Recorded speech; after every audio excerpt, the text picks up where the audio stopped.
Blog Talk Radio.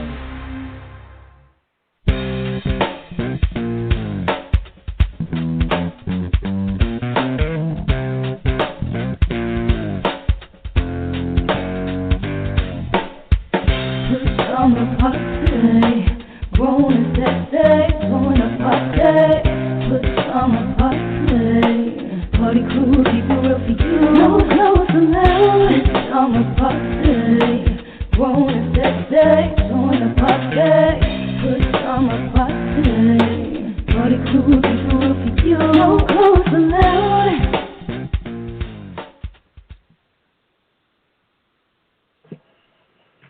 All right, welcome to another Friday night pajama party. We're here again. It's Friday night.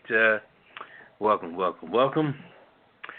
I'm Poppa DD.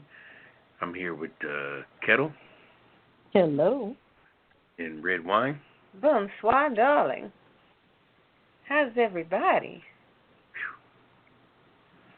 I'm doing pretty good. How about you, Papa? You forgot who you were? It's been a long week. I forgot where I was. Okay. I forgot where I was. Either something you're sipping on or you've had a rough week. Which one? Oof. Okay. Oof. Yeah, I understand. But I was It was that obvious, right? Huh? Yep. But it's okay. We're going to get through it. Once I get to the cocktail and the weird news, you'll be fine. Okay. All righty. Woo, what a week it's been. You okay over there, Redwine? I'm great. I am counting down to this election. So, yes, I am good. Oh, Lord. We in trouble now. You know what? I'll get into it later, but I saw them putting up the stuff for the inauguration already. I'm like, oh, my God, we're getting that close. Getting scary. Yeah. Yeah, it's getting scary, yeah. Oh, they're building all that stuff already? Yes, it takes time. It takes time to build that stuff, yeah. Yeah. All right. All right. You guys ready? Yep, we're ready to go. Let's go with the rundown. All right. Well, buckle up. Hot topics tonight. FBI warns ransomware assault threatens U.S. healthcare system. Also, grand jurors speak out on the Breonna Taylor case. And the cop involved in Breonna Taylor shooting sues her boyfriend. Wow. Hidden and quitted headlines. Supreme Court weighs in mail-in ballots. Also, U.S. touts largest ever seizure of Iranian oil and weapons. Also, Philly police vow to release 911 tapes of black man's killing. NBC Peacock's streaming service hits nearly 22 million sign-ups. And also, election could stoke U.S. marijuana market and sway Congress. Interesting. Of course, we have to have a cocktail after all of that. Our cocktail of the week is the Blackberry Pineapple Rum Cocktail. Sounds pretty good. What's poppin' with Poppa DD? We're going to lighten it up with the weird news, of course. Billionaire accused of blaring Gilligan's Island theme song on loop. Also, Georgia found writer creates chipmunk restaurant. And large Burmese python found under hood of a car in Florida. Oh, boy, that's scary. I'm just saying with Redwine, where is the compassion? Living for the city with Poppa DD. My Hollywood wrap-up. I got quite a bit tonight. The kiss the list and the last word. Sit back, relax, get your favorite cocktail, and we'll be back with the hot topics. Hey, this is Redwine, just doing a few promos for the Pajama Party Adult Online Radio Talk Show. You know how we do it. PJs only. No clothes allowed. And I was just trying to get this done. Hey, Redwine, are you talking about the pajama party? Where we talk about hot topics, movie reviews, living for the city, and what's poppin' with me, Poppa DD? I know you guys aren't doing this spot without me. Ketel with the yellow top. Did you tell everybody that they can reach us at apajamaparty.com or call us live, 914-803-4306. Check us out on Twitter. And don't forget to kiss the list. Okay, now is the time for me to sing. Me. We don't have time for all that.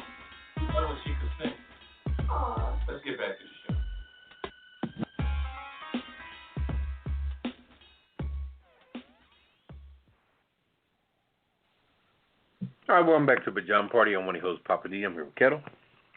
Hello. And Redwine. Bonsoir, darling. And it's time for the hot topics. We're going to jump right into it.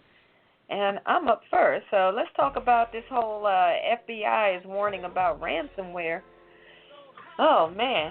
It's threatening the U.S. healthcare system. And this is coming out of Boston.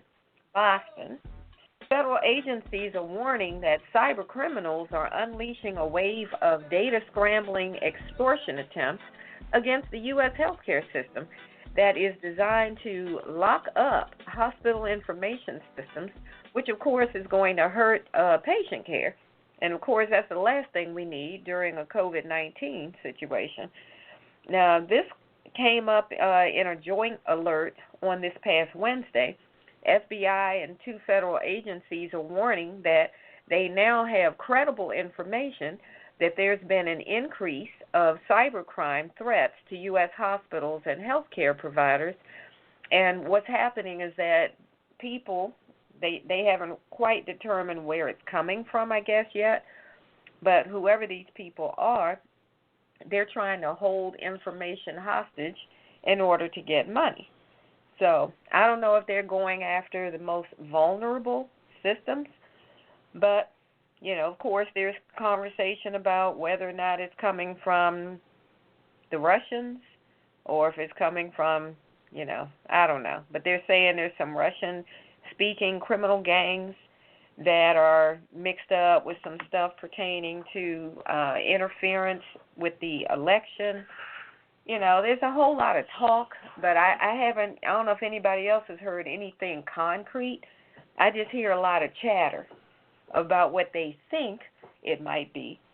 So we still don't really know, you know, who's behind these things. But, you know, when stuff like this comes up, you know, what are these hospitals and stuff supposed to do? You got patient records, confidential information on people, and if somebody is holding this information hostage, I don't know what the hospital can do short of paying to get their records back. But anyway, you know, that's what's going on. So, right. And this is not a new thing, of course. You know, we've seen other ransomware situations that have happened, like in the last maybe year and a half, from other cities, like in Baltimore and Atlanta. They got hit. The governments were hit. The school systems were hit pretty hard. And what I don't know is whether or not any of them ended up paying to get their data back.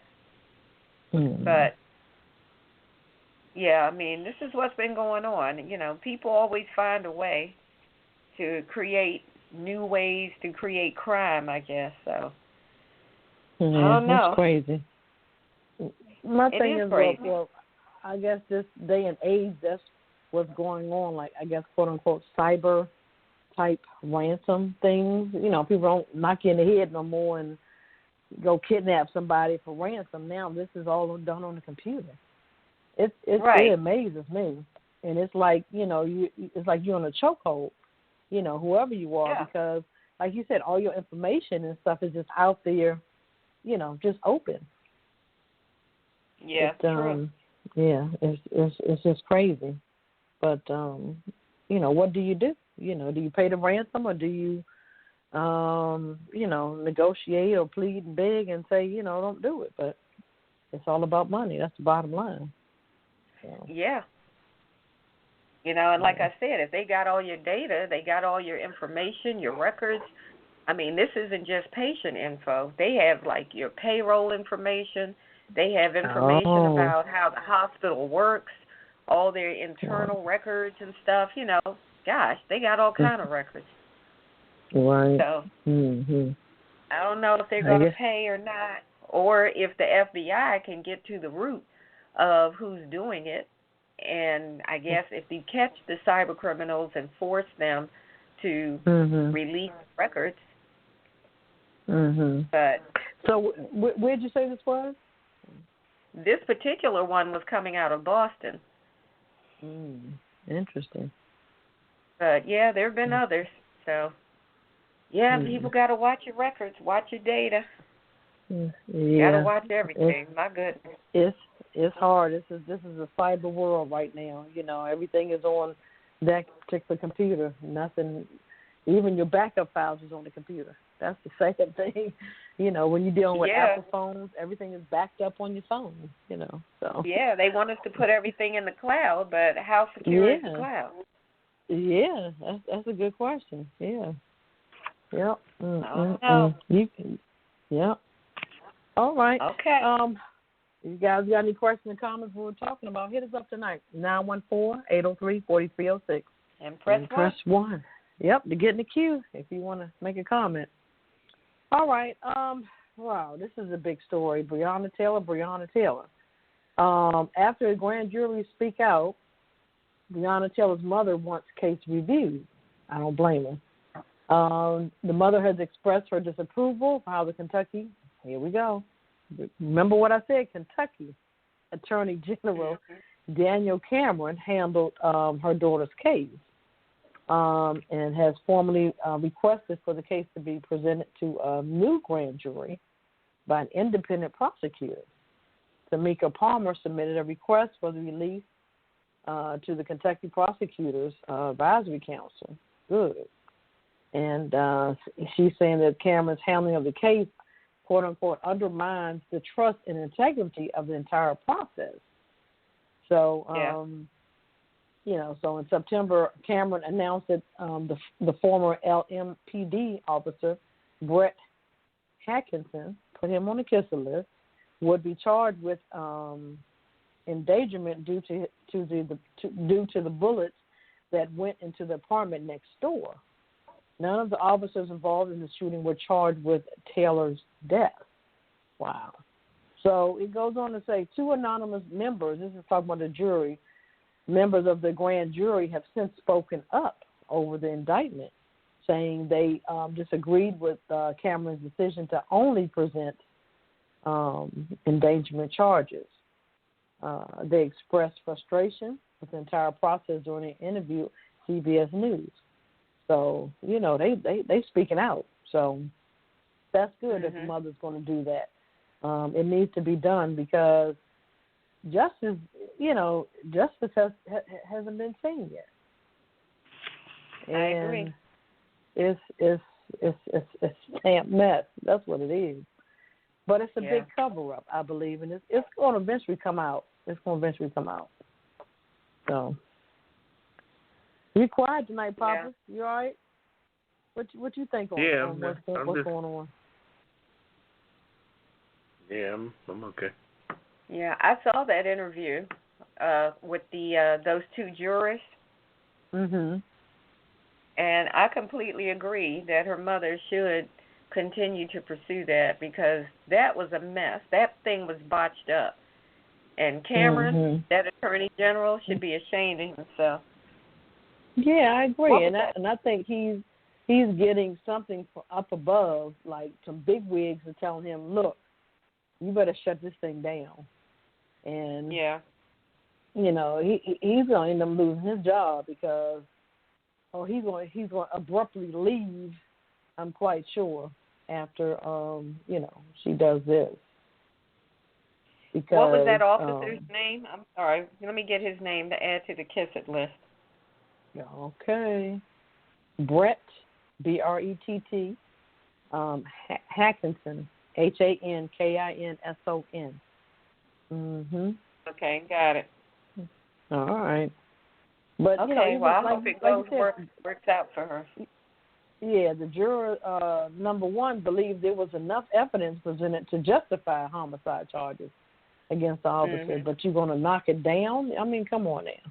Juror 2, he's more or less saying the same thing. But juror number 2 saying they never gave us the opportunity to deliberate on anything but the charges for Hackinson. That's it. Yeah, that reckless endangerment thing. That was crazy. Right. You never presented second degree or third degree or whatever, you know, murder. You presented some other stuff. And they just didn't give them enough information, you know. But we're going to follow to see what happens. I'm curious to see what's going to happen. Oh, yeah, absolutely. Yeah. All right. Kick it over to you, Poppa DD. We'll stay on that same topic. What do you have to add to the mix? Well, this whole thing, it has a lot of, the truth really starts to unveil itself, just out of nowhere. You really, as soon as you sit back and just watch the chips fall where they may, and people's conscience come to life, and people start to talk about what's going on, and people start to see clearly, even grand jury and people like that. And like y'all said, the brother who was, I say brother for lack of a better word. I say brother because he had brown skin. I don't say it because he's a true brother. He was put up against the wall from the beginning by, Barr. I think Barr, the Attorney General, was the one behind all this. Oh, you talking about Cameron? Yeah. That so-called district attorney for that area. And Barr is the, the U.S. district attorney.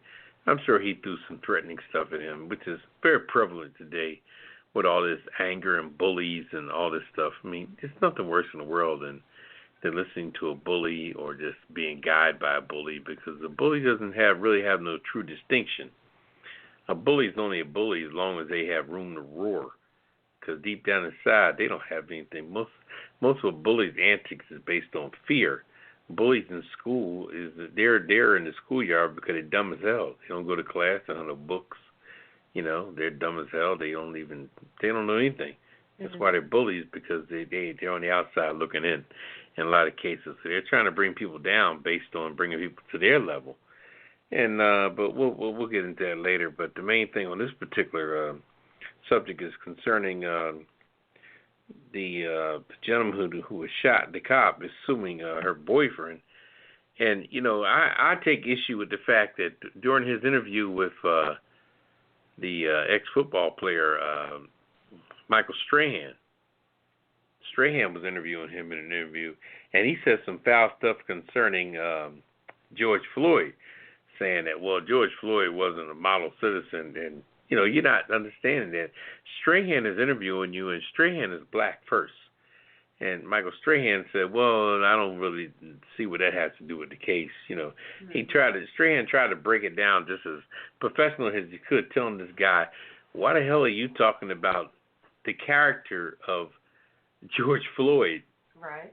In the middle of a case where we were trying to get to the bottom of Breonna Taylor, and you done stuck yourself in the mouth with another damn shoe. So, I mean, this guy was messed up from the beginning. Then he said he was shot, and he said, well, he was. This man sat there with an interview with Michael Strahan, just as healthy as hell. If he was shot, I'm trying to figure out where the hell were you shot at, and can I see some kind of wound somewhere? Because this man looked very healthy. I didn't see no flesh wounds that I could see on the arm, on the leg, on the face, or anywhere. I think that they returned fire so much that Breonna Taylor's boyfriend, his little weapon really just got lost in the mix. I mean, you got 3 cops shoot, cops shoot them guns, like they all shot that gentleman up in Philadelphia. Once they start unloading, they unload. There's nothing you can do. You can't compete with that. You stop shooting because you don't want them to shoot you now. I mean, they threw such a beret of bullets back at them too. After he shot his gun, it was a big old botched night. But anyway, the Louisville Metro Police Sergeant Jonathan Mattingly, he's countersuing Breonna Taylor's boyfriend. His name is Kenneth Walker, claiming Walker's action that night. Mattingly and the 2 other officers barged into Taylor's apartment and shot her to death, caused him emotional distress. Please. Now, the stuff that they come up with is unbelievable. You got with these other 2 guys, and y'all came in there like wide earp, and now you got emotional distress. Well, hell, you drew first blood when y'all sat there. What it is, y'all had a lousy plan, and the plan got all botched up, and somebody got killed. Now everybody's all emotionally fucked up. Yeah, okay, all right. Well, if y'all was that emotionally messed up, then maybe y'all shouldn't even have pulled off the thing for them getting. Maybe y'all should have aborted at the last minute, got back in your cars, and drove to the damn donut shop. That's what they should have done. But, the 27-year-old licensed gun owner fired 1 round at the door in self-defense after he said the police failed to announce themselves while serving a warrant at 1 a.m. in the morning on March 13th. All right. Now, Walker's bullet struck Manley in the leg, causing severe trauma. All right. Now, but severe getting trauma. shot in the leg for one ain't death. It's and that's cool. Sometimes you can get shot in the wrong place in the leg. You can get shot in the but severe trauma. Yeah, but all this stuff is not only severe trauma, but mental anguish and emotional distress. Now, these are all phrases that are used when you're trying to win a lawsuit in a car accident. Mm-hmm. Somebody hit the whiplash and all that jazz. Those are the words you come up with. Oh, I got severe trauma. I'm going to a chiropractor. I'm wearing a white joint on my neck. You know what I mean? I'm not going to work. Yada, yada, yada. You know how people listen, they trying to win a lawsuit with a damn car accident. They ain't talking to nobody for like 6 weeks. They all, you see Joe? Oh yeah, he's got a brace around his neck. Oh my God, oh my God, oh my God, oh my God.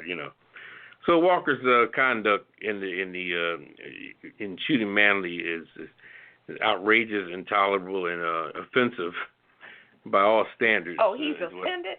Yeah. So he's.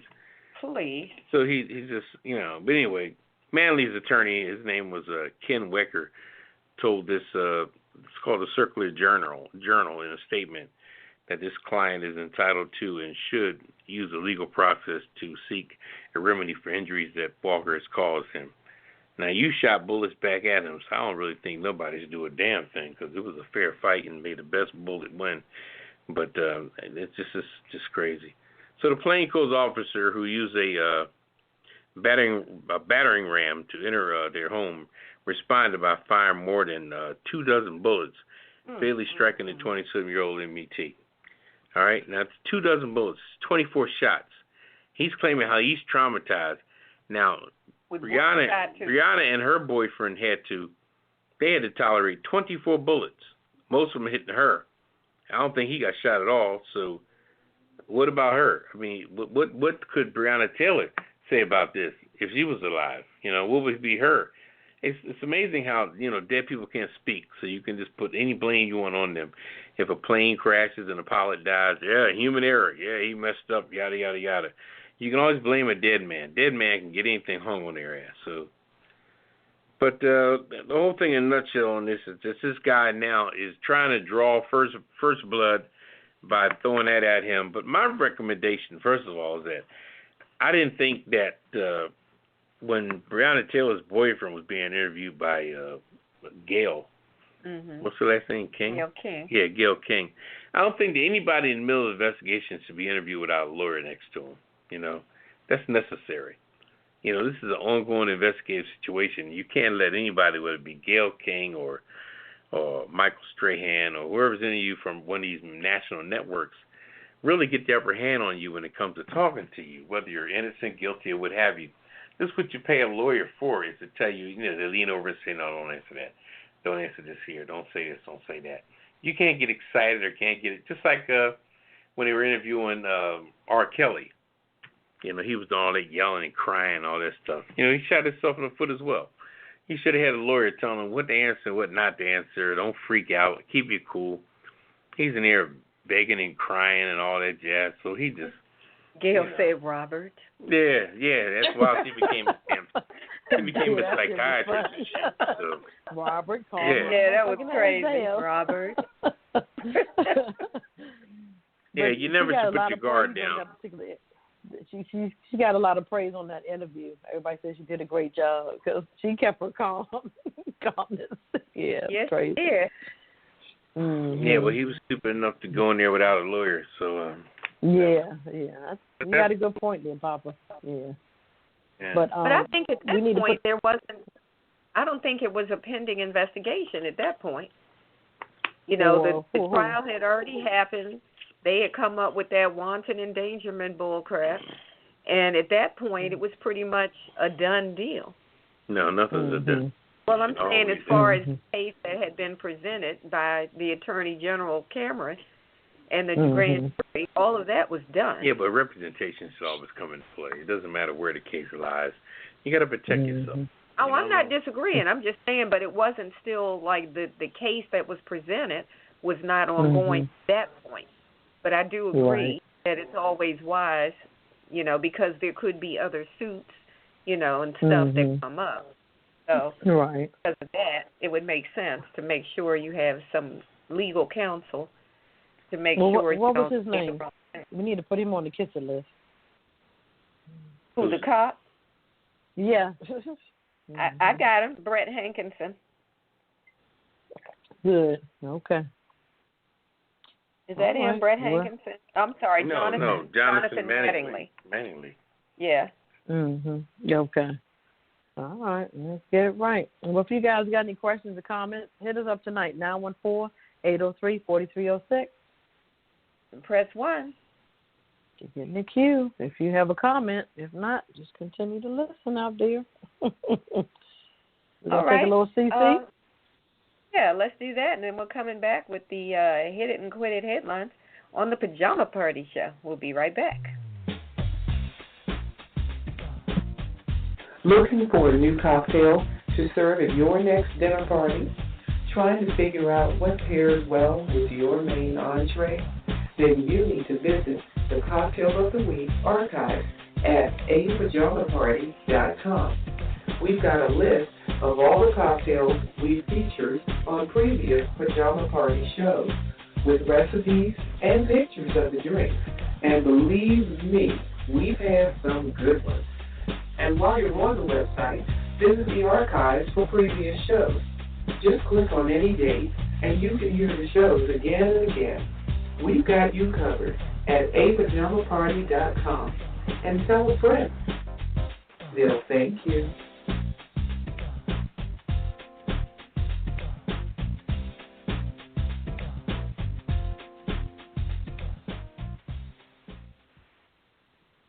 All right, welcome back to the Pajama Party. I'm one of your hosts, Poppa DD. I'm here with Ketel.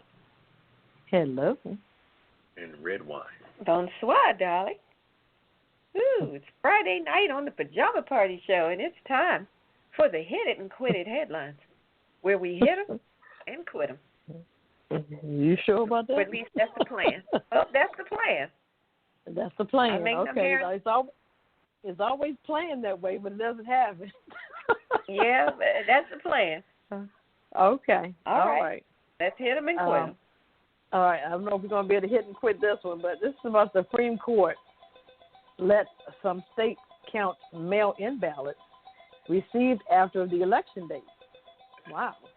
Okay. In the final days before the presidential election, which is scary, the Supreme Court has been pelt with requests from parties in battleground states seeking last-minute approval to change election rules.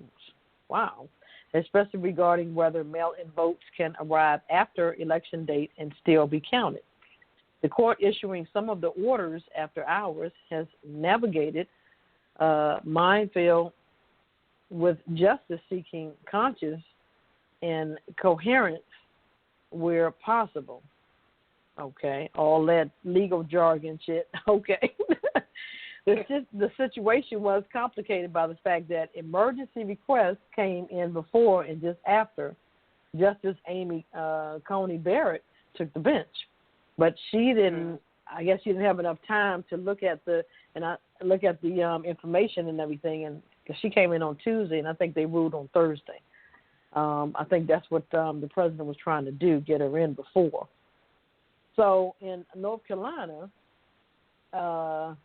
ballots can arrive up to 9 days after Election Day, but in Pennsylvania, ballots can arrive up to 3 days late.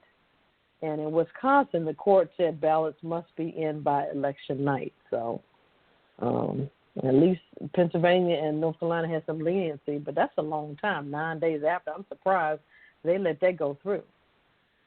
Yeah, I'm very surprised by that. Yeah, so I'm not sure, why North Carolina. I mean, maybe folks pressed the issue. 9 days?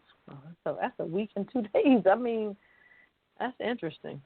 Yeah, so we shall see. I don't understand. Why is there such a variance between the different states for how long, they all get? It seems like there should be some kind of standard across the board. That's a good question. Why North Carolina got more time? Yeah, I'm not sure. That's a good question. That could be something that to verify. That would be a good question. Or unless it's different legislations in each state. You know, they go by whatever their legislation is or whatever their rule is. And that's a good question. I'm not sure. Yeah. Maybe by next week we'll find out for sure why. Yeah. Yeah. But the only thing I can guess on is North Carolina maybe have a little more older people, giving them time to get out there and go vote. In Pennsylvania, it might be just the opposite, you know. So that's the only thing that I can think of. I don't know. That doesn't make sense because there's a big population of elderly people in a lot of different places. Florida, Arizona. That's true. Something's not right. Well, look, if anybody got any answers, hit us up tonight. 914-803-4306. Yeah, please. If you know what's going on with that. Yeah, somebody might have some answers on it. I'm not sure. It's a good question.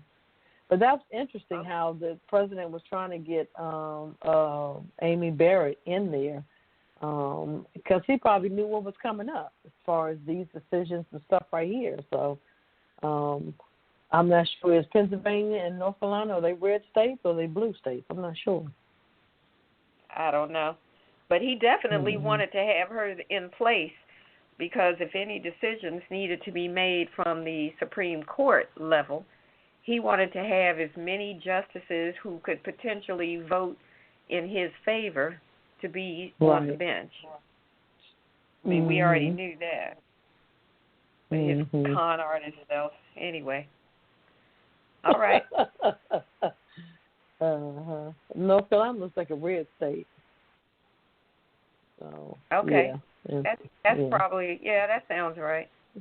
And Pennsylvania looks like a blue state. Yeah, so.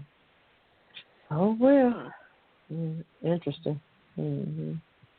Oh, well. All right. Okay. I got another one for you then. This is another one that if anybody has any insight, I'm going to have to ask Poppa DD. You know, he seems to have insight about these overseas things. But if you can explain this one to me, please do.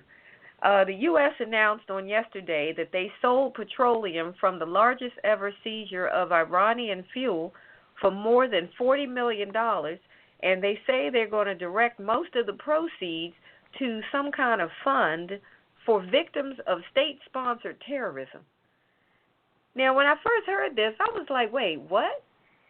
So they have seized this Iranian petroleum, and then they sold the petroleum that they seized from the Iranians, and they say the proceeds are going to go to a fund for victims of state-sponsored terrorism. What the hell? What fund is this? And where are they? Who and what are these state-sponsored terrorism victims? I've never heard of this. Now, this is coming from officials from the State Department and Department of Justice. And they were, they were proud of this. You know, they had their chest stuck out like this is a big thing. You know, we seized this and it was a really big take that they got from the Iranians. And I'm trying to understand now, they're saying that they do this because the Iranians have these weapons and whatever, and I guess this is their way of disarming the Iranians from being able to, do whatever it is that they do. But I'm still stuck on, so you took the petroleum from the Iranians and then you turned around and sold it. My question is, you sold it to who? Because this, from what I can understand, was stolen. When you say you seized it, is that not another way of saying you stole it? I don't know. Poppa DD, can you explain this? You took it from the Iranians and sold it for over $40 million, and now you're saying the money is going toward a fund for state-sponsored terrorism victims. That sounds like a slush fund to me. This sounds like some bull, is what I'm saying. This kind of blew my mind. I was like, wait, what? How do we do these kind of things? And apparently legal or legit. I don't know. Can you explain this to me? Well, when you first say that you seize oil, most of the oil that's being seized, oil is just out there from the Iraq war back there when that oil was leaking in Kuwait. Now, the Japanese have come and built a plantation out there where they had basically built their own little area out there in the Mediterranean that they own now. And they've even armed themselves to get rid of anybody that crossing over in the airspace that could look down at in the Mediterranean. So while that stuff was leaking in Kuwait, the Chinese went over there and they tapped it, and now they own that particular area and dare somebody to mess with them. They dare the Russians or the United States to go over there where that area. Remember in Kuwait when they bombed Kuwait? I remember that. George Bush was president, and that Kuwait stuff was just burning day after day after day. That was burning, and a few years later, BP was leaking in the Gulf. So those are two serious situations. But they capped that there. The Chinese capped that, but now they own that. So whatever America's saying about what they did, they're full of baloney. I don't know whether they have remnants of oil that leaked into their particular territory or leaked. I mean, the Mediterranean is a big sea, and if something leaked in the areas where the United States have some just cause, they all can gather the oil and trim it off the top of the ocean and refine it and all, because oil and water don't mix, as they say. And it'll have its own definition, so you can kind of cipher it off, and you can sort it out, and you can sift it and whatever. So if they talking about that, maybe it's some remnants of some oil that was left over from what leaked as well from that area. But then all this stuff about the proceeds are going to go to this and all that. This fund for victims of state-sponsored terrorism. Who can believe this administration? I mean, you got the guy, his son-in-law. What's his name? Kushner? Kushner. Yeah, Kushner. He's got his own little empire going on over in Israel, where he claims he's making peace. He's making deals. These people got so much money. They're just spreading their wealth around and spreading all this stuff around, which really means nothing. I mean, rich folks can do a bunch of crap, but if you don't make the poor people have any type of jurisdiction in something, rich people can't survive, because people make the world go round. Stylistic saying that shit years ago, and that's just the way it goes. Nobody can have anything, that unless everybody's involved. Nothing else is going to work. You can be rich. It has to be a balance. It's got to be a balance, of course. Okay. So. But the whole thing with the whole oil situation, that's a bunch of crap. We don't know what the. That's what I thought. I said, this sounds like some. Well, they always say this is going to go to this, go to that. They got so much money right now. Barr, Trump, and what's the guy's name? The Secretary of the Finances. Mnuchin. Them guys, they're rolling in dough. But rolling in dough for what? I mean, Mnuchin, his wife is crazy as hell. We saw that, the way she was spinning shit like crazy, flying around like a maniac.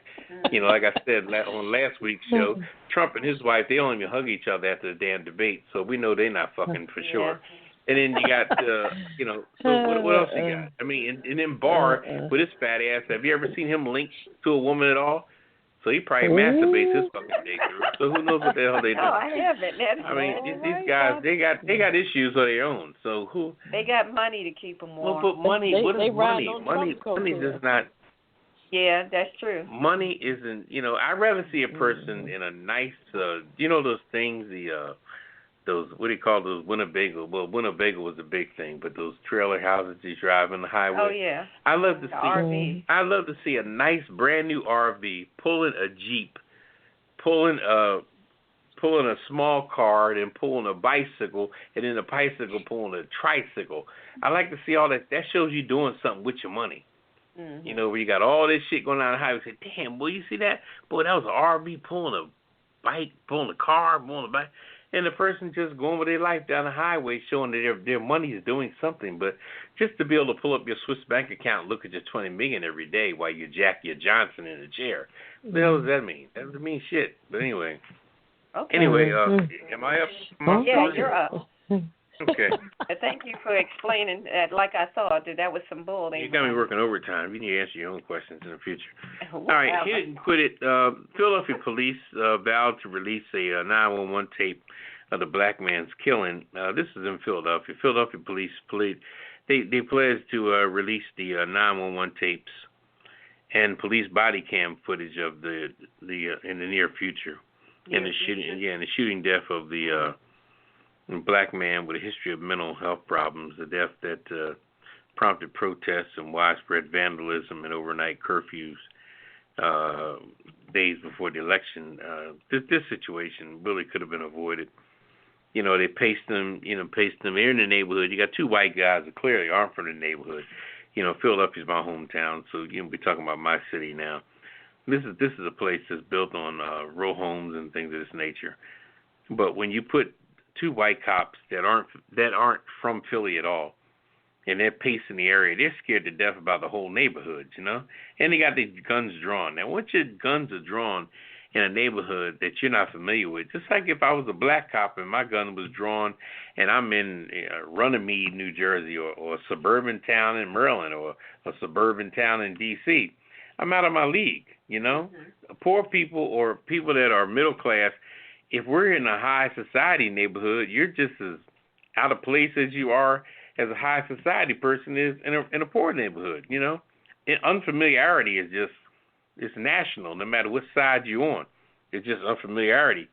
Then all of a sudden, this guy's waving the gun, and they're looking around and they got video cameras, and then they're thinking about, the police academy where they're trained to stop the assailant or stop the threat. Now they got this. Now you got this female, the police chief in Philly. Now she's going to become. And she's kind of new, I think. There, right? She's very new because everybody was scandalous. Everybody was fucking everybody. Mr. Looks So Good, their old police chief, he was sleeping half the women on the police force, so he retired. And all the ladies that he was messing with, that was all scattered. So they brought in this other girl. She looks like a man, talks like a man. So I guess they replaced a man with a mannish woman, she-male, whatever she is. Anyway, so now all of a sudden she's talking all this jazz like she's so hard on stuff. But then she's making an alibi that our finances have been adjusted, so that's why they couldn't afford to have tasers. This would have been a perfect example of the man being tased. You could have tased him at the time. But she's saying, no, we will do the finances cutbacks. We weren't able to tase him and all this other shit. But, this was a perfect time for a tase to be going to effect. But, making excuses for stuff when, like I said, you got two white men in a black neighborhood in a situation where they just want to end it, just like the Move fire back in 1985. You drop a bomb on a fucking house at 5 o'clock in the evening because you want to shut the Negroes down at the end of an 8-hour day of a standoff, and you burn down 61 houses. This is a whole other situation in Philadelphia. So, you're not going to end the situation by just stopping it, or now that you shot him, you think the threat is over. Then they wonder why things get out of hand and people looting, because people put themselves in that position. That could have been me, could have been my brother, that could have been my father, could have been my uncle, could have been anybody. You come down in this black neighborhood and you unload all these shots on somebody right there in the middle of a row home, right there in the middle of a street, on a block that you ain't familiar with, and you're going to just take somebody out like it ain't nothing at the end of the day. So then they wonder, oh my God, now they tearing up Philly. And then Trump, he hijacked something saying, oh my God, look at Philly, blah, blah, blah, blah, blah, blah. And he's another person that's a rich joker, he never been in the hood like that, so he don't know shit. So, you know what I mean? It's like, everybody is just, instead of diffusing the situation, nobody's using the system for what it is. Where are the fucking negotiators? Where was Don't we have people? Well, that's what I'm saying. They didn't have any of that. That's what I'm saying. Where are the negotiators? Can we wait for a minute and make a phone call to the negotiators, who can call the social workers, who can call mom or the brother or the sister to talk people off the ledge? No, these jokers are going to shoot like it's fucking Wyatt Earp and think they're going to just, take out the situation and walk away while they blow the smoke off the tip of their revolvers and shit, and then freak out when 52nd Street gets taken apart And, it's a mess. It's just a mess. And we got to think about the people that started from the beginning. Stop blaming the so-called black people you think that destroyed things and putting their name in vain, and the president hijacking the city saying, oh, it's a Democratic city, because he ain't going to win Philadelphia in elections. So what do you give a shit about Philadelphia? But it happened in the beginning. Those police officers should have called somebody. The man only had a knife that was maybe 4 inches long, a fucking pocket knife, a fucking Swiss Army knife. Well, my understanding was that when the mother called for help with her son, who was obviously having some kind of a mental breakdown situation, that she was trying to get an ambulance. She was calling for medical attention, but for whatever reason, the police responded. Yeah, but that's what I'm saying. Well, even though you have that particular story, but you can't change the narrative of what should go down from the very beginning. Like you said, it should have been settled in a more settled way. Pull out revolvers and 9mm and shit is not going to, that ain't saving the day. And that's I'm trying to understand, if they were calling trying to get medical attention, medical help, why did the police end up responding in the first place? And then, of course, as you just said, their response was to pull out a gun and try to, forcefully. Well, that's all they know. Right, but that's all I'm saying. We cannot focus on what should have been. We just can focus on what will happen and why. We can't say what the mother did and all that. That's cool. But we got to focus on why y'all coming out there like y'all think a good Negro is a dead Negro. That's the stuff that got to stop. The stuff is already in the news. Right. Anyway. I want to answer your question, Redwine. I think sometimes when medical help is not available, the police may come first. Just like in certain areas, a fire truck will come first. They have everything on there just like an ambulance, but they can't transport you. So they come first, and then the ambulance comes after. So depending on the state, what they have more of. See, they have more fire trucks than the ambulance. So maybe that's how it was in Philly. I'm not sure. But I've always said that there needs to be a medium, another agency or something that we should be able to call to deal with mental health instead of the cops, because like Poppa DD said, they're trained to do certain things. They're trained to kill. They carry tasers and they carry bullet rubber pellets. Now I'm not sure if every police agency carry it, but they should, because that should be another way to stop someone, either tase them or they should use the rubber bullets. So that could stop the emotions or whatever, or get the knife out of his hand, or just something different than just killing people, because it's just getting out of hand. It's been out of hand, but it's getting ridiculous. But it's crazy. I got the next story. NBC's Peacock streaming service hits nearly 22 million signups. Peacock, the streaming service that Comcast, NBC Universal launched nationwide in the U.S. in mid-July, has signed up nearly 22 million accounts, Comcast said on Thursday.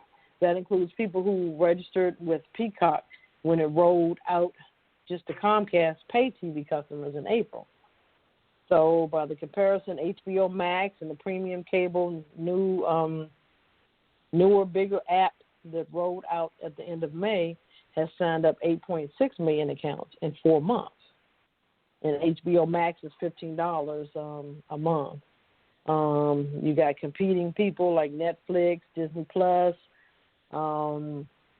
It's crazy. With Disney, you have Disney, but then you have Disney Plus. So you got to pay extra, I guess. It goes on to say Peacock is unique among the new crop of competitors in offering a free tier. Okay, so it's free, but if you want to get, if you want to open the movie library up, it's $4.99 a month, which is still not bad, or $9.99 a month to upgrade. Makes the mostly ad free. It says mostly ad free, so you're gonna pay $5 more for almost free, no free ads, no ads. That's so stupid. Sound like some bull again. But at least they're honest. It says mostly ad free, so that's okay. I'll stay with the free streaming. I'll do that and see how long that's going to last.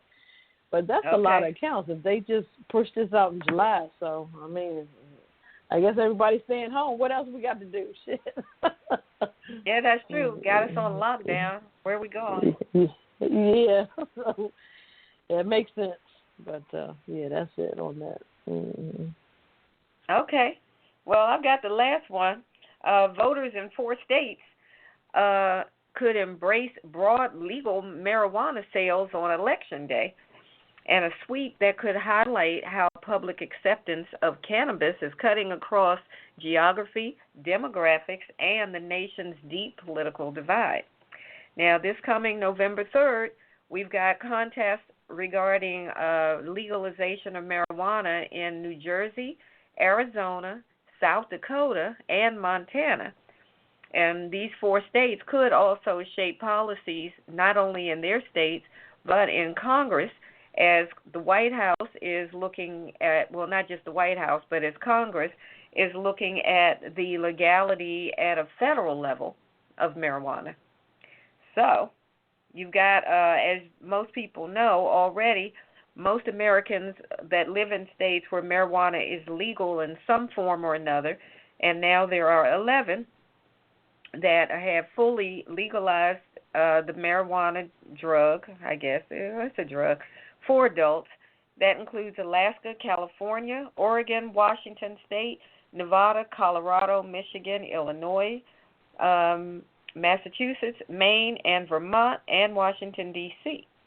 And in conservative Mississippi, voters will consider competing ballot proposals that would legalize medicinal marijuana, which is allowed in 33 states. Now, New Jersey, in particular, could have a major decision in the Northeast area, which would be leading New York and Pennsylvania toward broad legalization. So there's a lot going on with cannabis legalization, not just for medicinal reasons, but for recreational use as well. And it's on a lot of ballots, in various ways. But those main 4 states, they're looking at legalizing it across the board. So once that happens, like I said, that could start making a difference at the federal level of whether or not, instead of it being done state by state, that they finally get a decision at a federal level, which I would be shocked to see, because we can't even get a federal decision across the board on what states can get votes beyond a certain day, like we said earlier. Some states are 9 days, some are 3, some are not at all. I mean, I'm like, if y'all can come to a conclusion on marijuana, then can we backtrack and get that voting together? Yeah, it makes sense. Yeah, you would think so. It's crazy. Yeah. Wow. So, the Republicans have been blocking it for a long time as far as from the federal point of view. But I'm surprised. I'm not surprised. But, if the Democrats win the majority in the Senate and in the House, you might start to see this change. So we'll keep an eye on that one and see what happens. I know. It's going to be interesting to see what's going to happen. Yeah, I thought it would be more money for that particular state, the revenue, because Colorado, they make millions of dollars probably within that one day when they, open the floodgates. So. Yeah, you would think. I thought for sure people would jump on that, if for nothing else, just because they can put the sales tax on it. Right, yeah. Interesting. You said it's in Mississippi, right? That was one of the places, they're saying they have the competing ballots going on for legalizing medicinal marijuana. But the main 4 states are, who did I say? New Jersey, Arizona, South Dakota, and Montana. Oh, okay. Montana? They don't go up in the mountains and go get high. But I'm thinking, who would know? Y'all might as well do what you want to do. Anyway, that's it. Yeah. Hit and quit. If you want to join the conversation, give us a call at 4306 and press 1 to get in the queue. We're going to take a quick break, and we're coming back with Ketel and the cocktail of the week at the Pajama Party Show. Be right back. Hey, this is Ketel with the yellow top. I'm waiting to hear from you tonight. I'm at the Pajama Party Live. So you can reach us at 914-803-4306, or you can check us out on apajamaparty.com. I've got my opinions, but I want to hear yours. Poppa DD and Redwine are trying to beat me down, so I need you to call back and back me up. I know you're out there. I can hear you breathing, so call me now. 914-803-4306. I'm right here on WBJP Blog Talk Radio, waiting to hear from you. Here they come. I gotta go.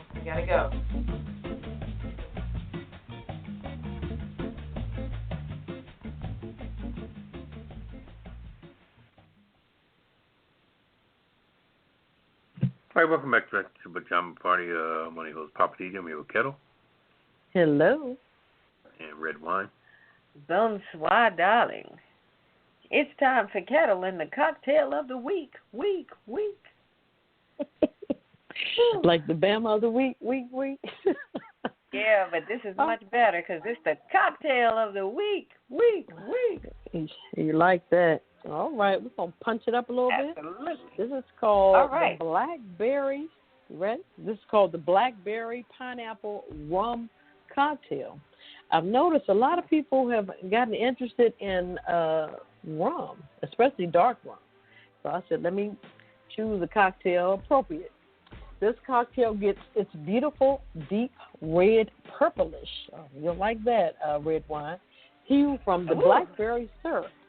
Blackberry syrup is this wonderfully luxurious mixture of cooked blackberries, water, and sugar that makes everything taste better.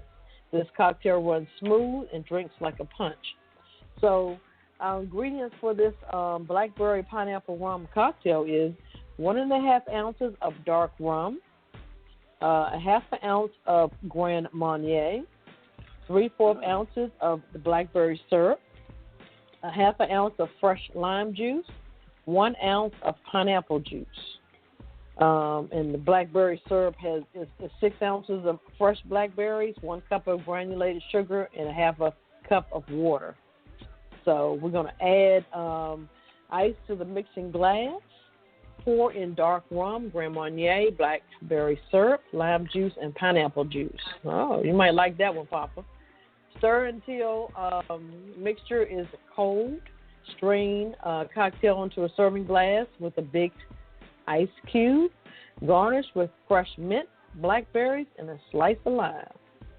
All right. Woo. That is the Blackberry Pineapple Rum Cocktail. It'll be on our website. I love it.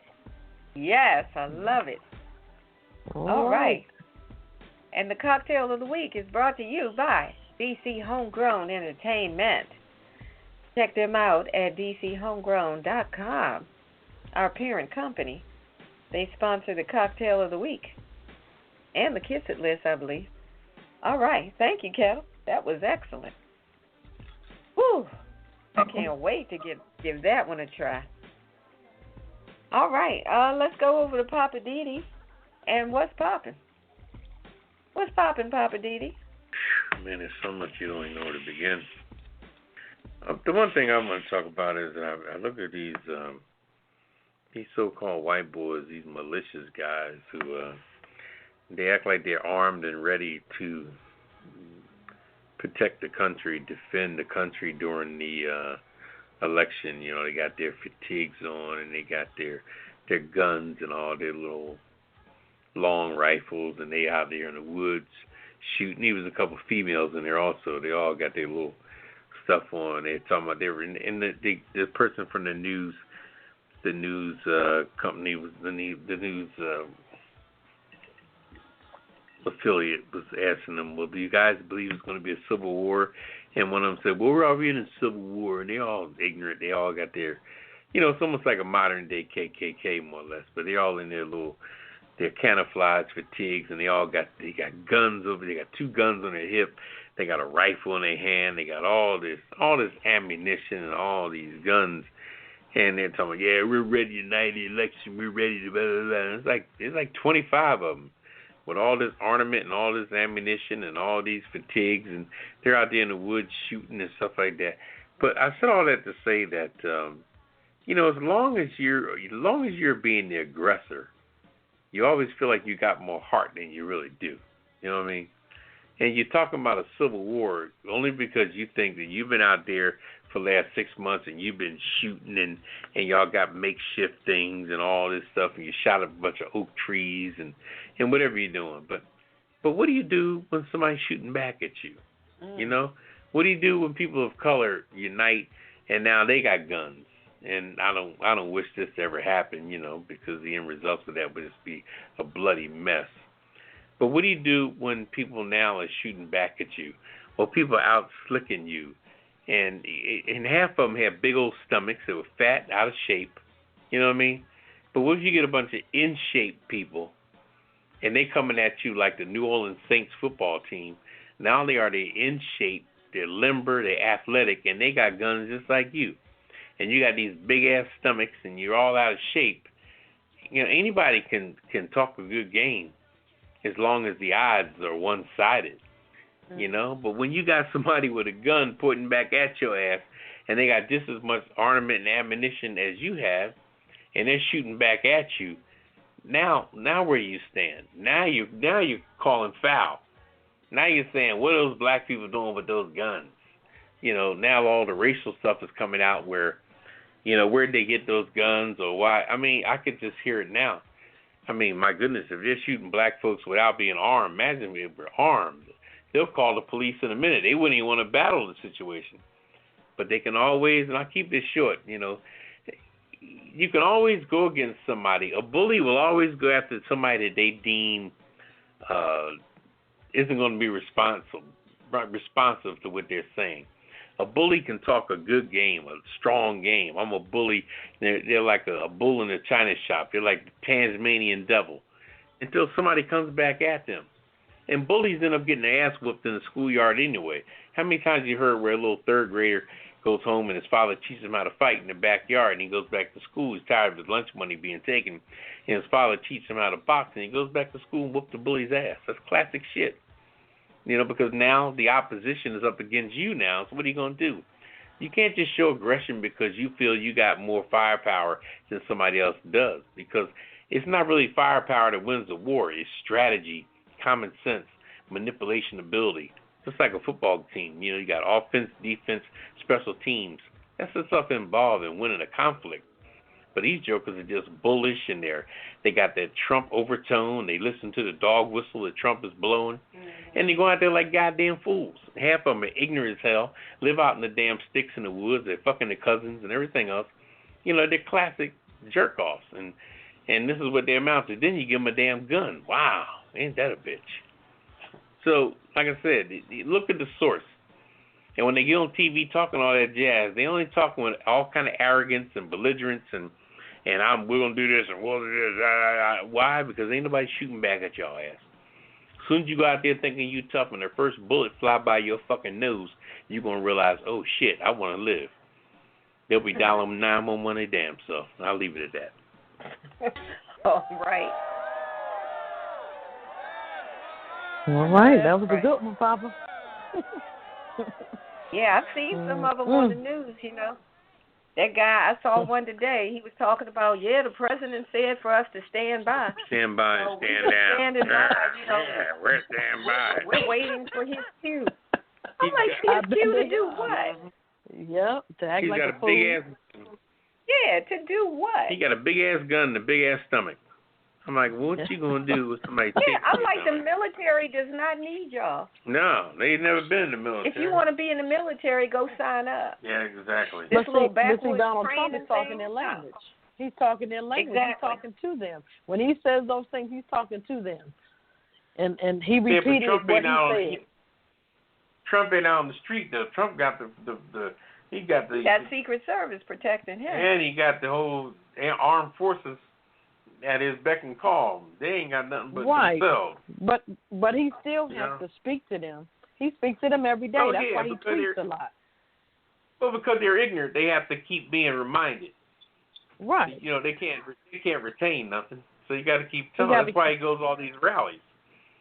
Mhm. You know, I mean, who does that? It's almost like a pimp. Trump. That's who. I've never seen anybody behave like that. It's almost like a pimp, Papa. Doing what? Yeah, pimp has got to keep coaching the prostitutes every night. You got to slap those hoes. Slap them hoes. Yeah, you got to slap them. them. Gotta slap those hoes. Lord have mercy. Redwine said it. I ain't too much. No, look, I'm not getting on that bandwagon. I'm not touching that. I respect the hoes. Look, he respects the hoes. Okay. I ain't going out there like that. We get ready to lighten it up right now. So yeah, lighten that's it up. what we're going to do. Lighten it up right now. Yeah, okay. What you got over there, Redwine? What you got over where there, are we? Redwine? Oh, we're in the weird news? With the weird news, yes. Oh, okay. All right, I got you. Mm-hmm. Okay. Mm-hmm. I've got, oh, wait a minute. Let's see. Let's go to the phone lines before we hit the weird news. Okay. We have a caller that wants to give us a comment.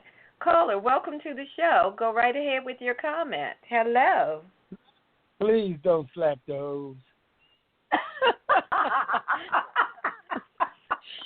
There's a plea. I'm not going to slap the hoes. Oh, my God. Y'all, I had bust me. Had me laugh. I'm not going to slap the hoes. But Poppa DD was touching on is real. You know what I mean? Just in 85, they had to move fire in Philly. And now they're shooting like that. And this is all in the same area, you know. And the people haven't healed from them dropping the bomb in the neighborhood. Now you got a shooting in broad daylight from two white men, you know, with kids out and everything on the street, and you done put 14 shells. You done shot 14 bullets in this man. That was crazy. Yeah, that's crazy. It's crazy. All it is for a man holding a knife. Yeah, a little Swiss Army knife. Wow. They could have just tackled him. I was like, y'all, seriously? You couldn't have just tackled him? You know what I couldn't understand, you know, and everybody's talking about these tasers. What happened to the billy clubs? What happened to the blackjacks? They don't have those anymore. You know? That's a good question. Nightstick. And then what happened to these, you know, these beat cops? You don't even see that no more. When we was growing up in that same neighborhood, there was this police officer called Grayhead who was dating a girl who was messing with a woman on our block. You know what I mean? Mm-hmm. But this cat, man, when you had a problem, or especially if you lived in the neighborhood, this guy didn't even chase you or nothing. He'd come to your house. He said, you can run all you want to. I'll see you later. And he pull up on you. All right. So, you know. But like you said, they were beat cops, so they worked a certain area. They knew everybody. They knew the business owners. They knew people's parents. They knew people. Yeah. Right. Mm-hmm. Right. That's the difference. That's the difference now, yeah. Yeah, you can't be, you know, a long-distance police officer, and then you roll up in a neighborhood where you don't know anybody, you don't know who's who, what's what, and then you show up and whip out a gun and you're ready to just start shooting people. You know, that's not a good way to operate, and that's what keeps happening. No, it's not. And then on top of that, how you going to have, now this is 2 police officers. None of y'all had common sense to say, whoa, wait a minute. They both shot at this one guy? It just ain't that. Exactly. I think they all, to me, they all working for Trump. Wow. Yeah. And Poppa DD, you hit the head on the nail. Like, you know, they got a new police commissioner, and she's just going along to get along. Wow. I used to think that they were all afraid, but my thing is, if you're scared, then this is not the profession for you. I agree. Right. Yep, you said it right. Mm-hmm. Right. Yeah, You know, if you're scared of your own shadow, then you need to go work behind a desk or become an accountant or do something else. But don't come out here on the street like you're ready to do something, and then everything that happens, as soon as you hear a noise, you whip out your gun and just start shooting. See, that's why I don't believe that. You know, I think they're afraid, but I also know that they believe that ain't nothing going to happen because they're wearing that uniform. They know that they're not going to get. They're protected by that blue badge, by that shield. They protected, yeah. Yeah, I agree. Yep. And we've seen it over and over. Yep, too many times. You're right. Yep. Yeah, it doesn't happen over and over. But thanks for taking my call, and y'all have a good night. You too. All right. Thank you for calling. Stay with us now. Thank you so much. All right, but he's right. We see that over and over. They do stuff and they get away with it. No charges. He had a good point. Yeah, he had a good point about the beat cop. I know in certain states or cities, you have to live in that area. Like, say, for instance, D.C., you have to live in D.C. to be a cop. That's what the requirements were. Now, I'm not sure now because you couldn't live in Maryland and work in D.C. and be a cop. You know, I like the fact that you know your neighborhood and you know your surroundings. You know people. And the beat cops, they need to come back because, I mean, I see cops now on bikes, but are they talking to anybody? Are they talking to the business owner? Or are they talking to the kids in the neighborhood? You know, every now and again you do see those things going on, but they need to do a little more so they know their own community, so to speak. So Carla had a good point about the beat cop. Man, that took me way back. Yeah. Yeah. All right. We're going to lighten it up and get back to the weird news. I've got a billionaire. This guy's name is Bill Gross, is in the middle of a legal battle with his tech entrepreneur neighbor over a $1 million sculpture and allegations that Mr. Gross has been blasting Gilligan's Island theme song on a loop from his house. See, this is what happens when you just got too much money and no sense. Mr. Gross installed a large lighted glass art installation on his Laguna Beach property along the property line. Now, he put this thing right there at the property line, so it sounded like he was trying to start something. So his neighbor, Mark Tofig, according to the lawsuit, said that, the thing is on the property line and he had a problem with it. And he was saying that it's blocking the ocean view. So he's pissed because you're blocking my view to the ocean. So after several months of him going back and forth trying to get Mr. Gross to move it, he decided to go and complain to the city. The city said, yeah, you're right on the property line. You need to move it. And in the midst of all this, Mr. Gross, just to piss off Mr. Tofik, would blast on speaker the Gilligan's Island theme song and loop it. And that thing would just play over and over at odd hours of the night. Just crazy stuff. You know, and this is a billionaire acting like this. So finally, after various charges back and forth, Tofig filed a suit against Mr. Gross, alleging that it was abuse and that he was under duress and that he had to leave his home, he and his wife, and stay somewhere else because this man kept on playing Gilligan's Island all night and all day, and that he just didn't have peace in his own home. So he finally was granted a temporary restraining order on his neighbor October 16th, and now he's scheduled for a hearing November 2nd. Wow. Man, billionaires gone crazy, I tell you. Yeah, they don't have nothing else to do. I mean, why Gilligan's Island? Why? I don't know. Oh, boy, he's obsessed with that. Okay.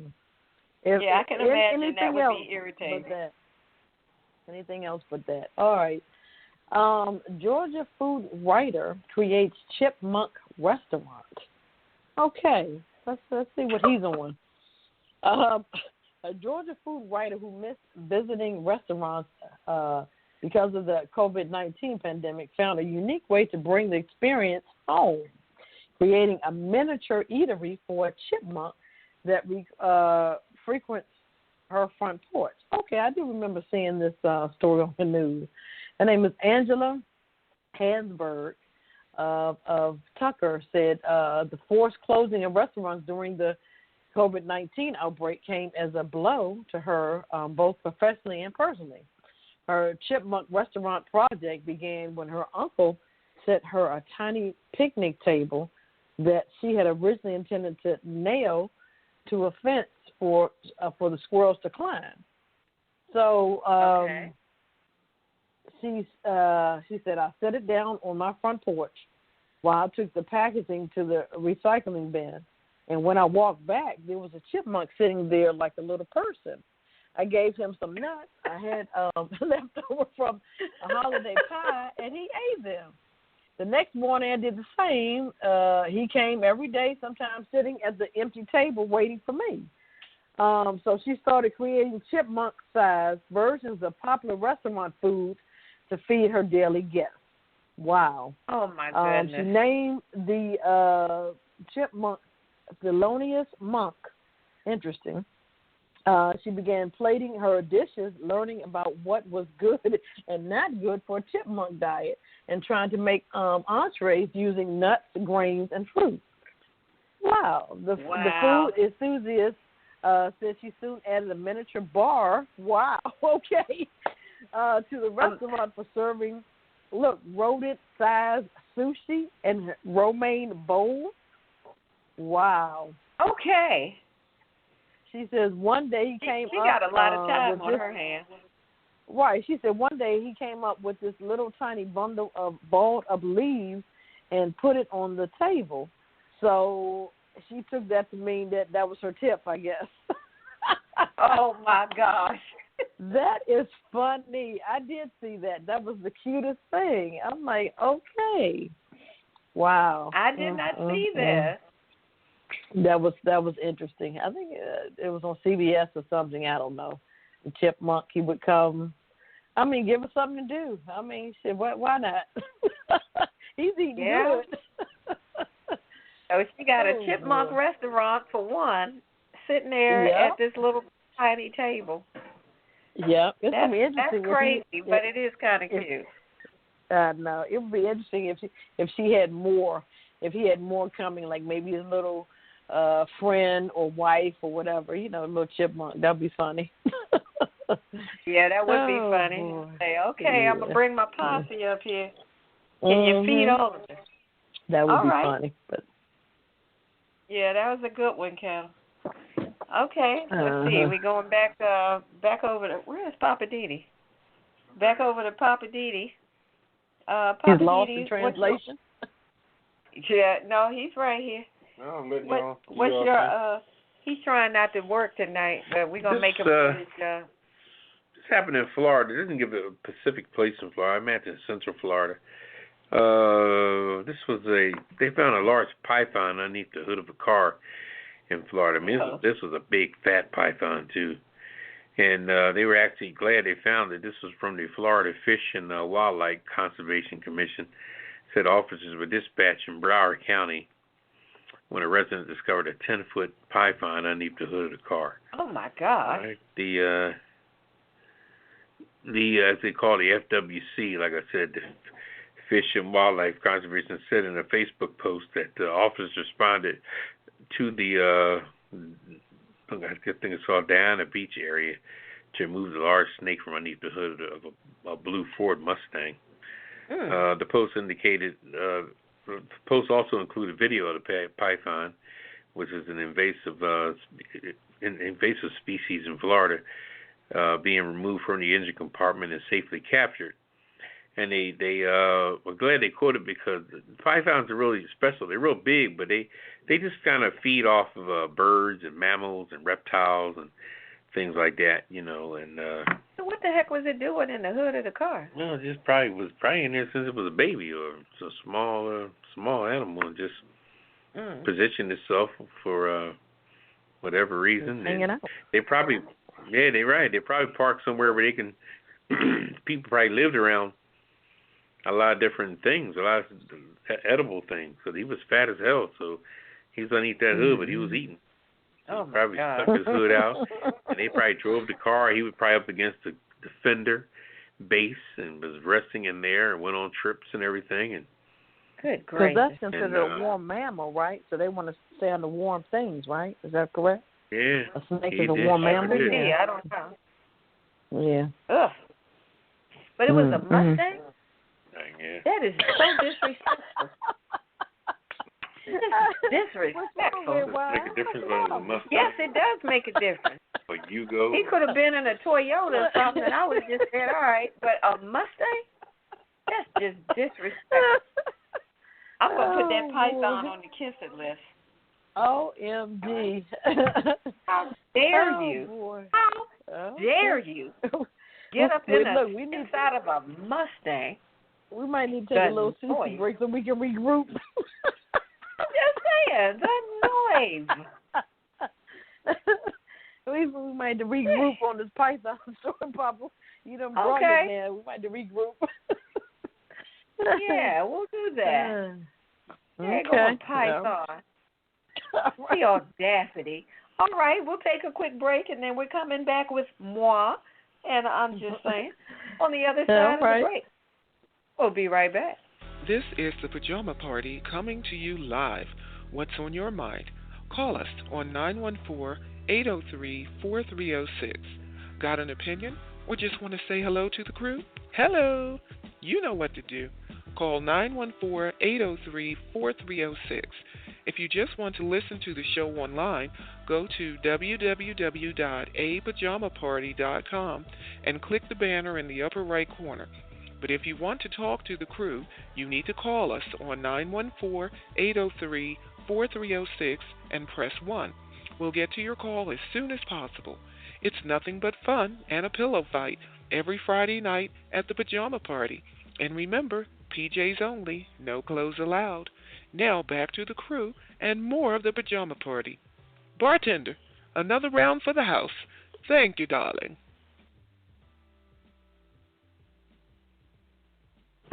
All right, welcome back to the Pajama Party. One of your hosts, Poppa DD. I'm here with Ketel. Hello. And Redwine. Bonsoir, darling.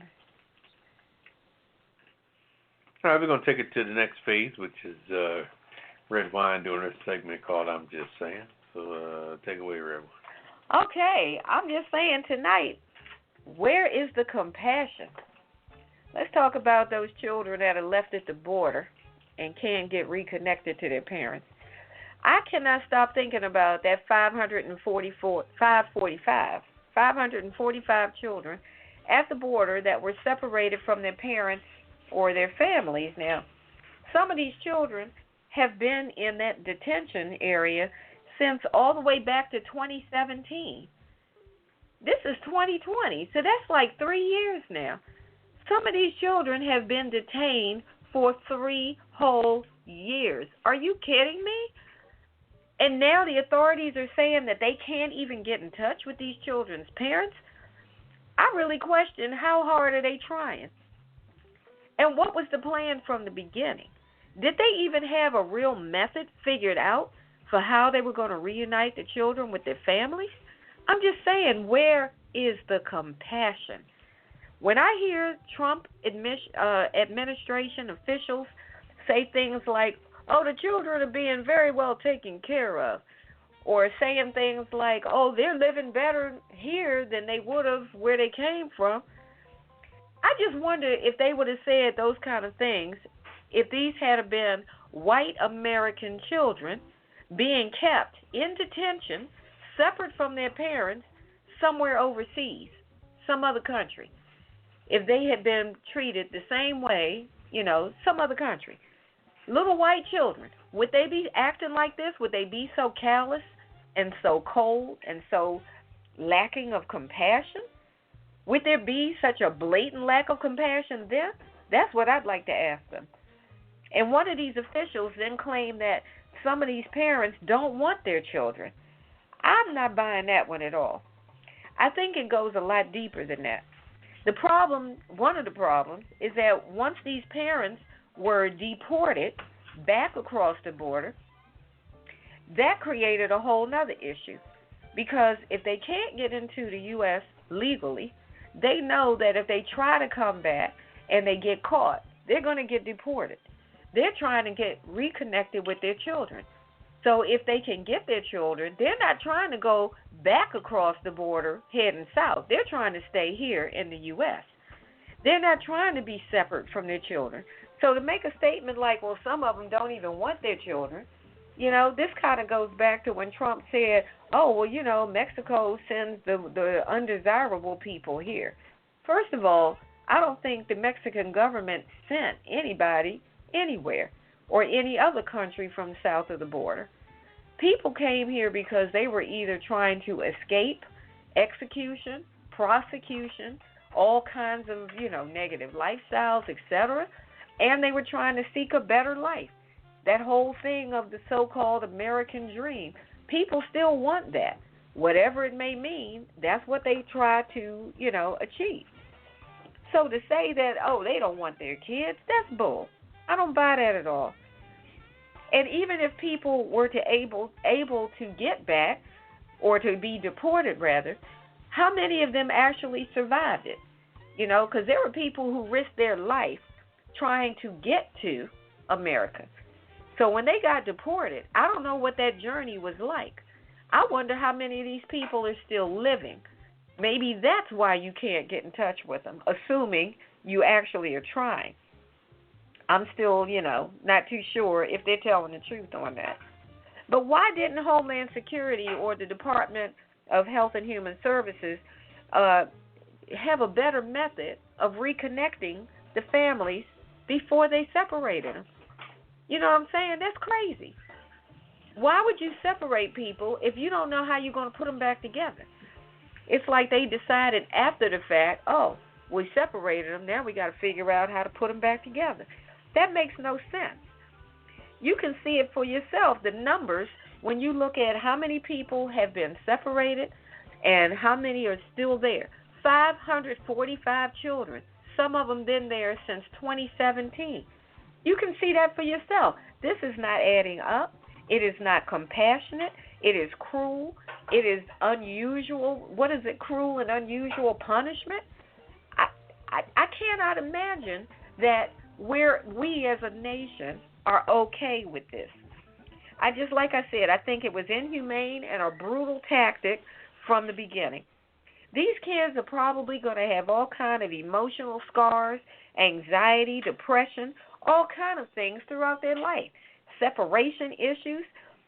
And is Homeland Security or DHS going to pay for therapy for them? These are the same people who didn't even want to pay for daggone toothpaste and sanitary products for these kids or for the people who've been detained. How are you going to take care of their mental condition after what they've been through, where they can't be with their families?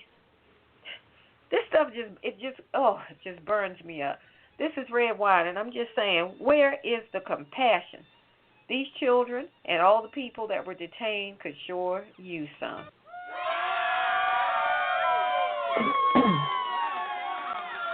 All right. That was a good one, Redwine. All right. This stuff is crazy. Well, I know. Yeah. How long do they think they're going to hold these kids? But how long are they going to hold these kids? It's been 3 years for some of them. Wow. What are you going to do? Let these kids grow up in a detention area? I think it's a ring going on, like like they have prostitution ring. I think it's an adoption ring. They're keeping these kids for some reason, for their good. And it just doesn't look good at all to me. That's what I think. It's definitely not a good look for America. It's not.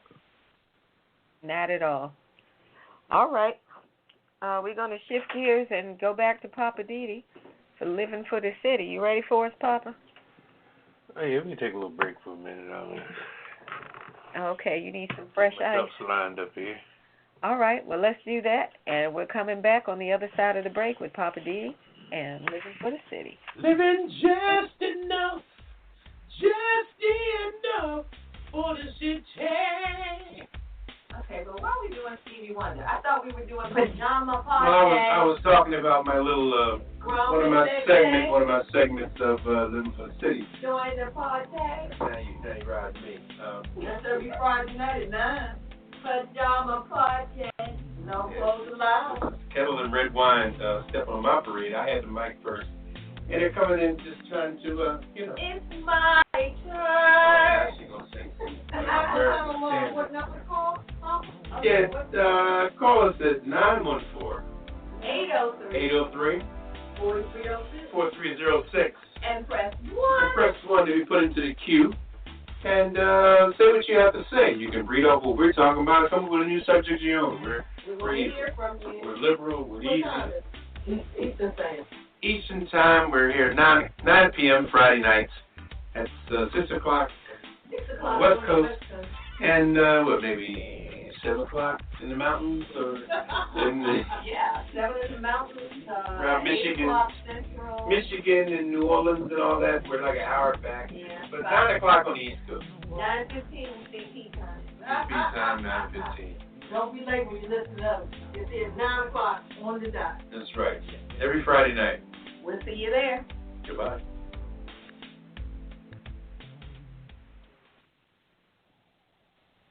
All right, welcome back to the Pajama Party. When host Poppa DD. I'm here with Ketel. Hello. And Redwine. Bonsoir, darling. And it's time for Poppa DD and Living for the City. Wow, I'm going to just I'm gonna hang on your word with the kids on that situation with that, and to see why people are.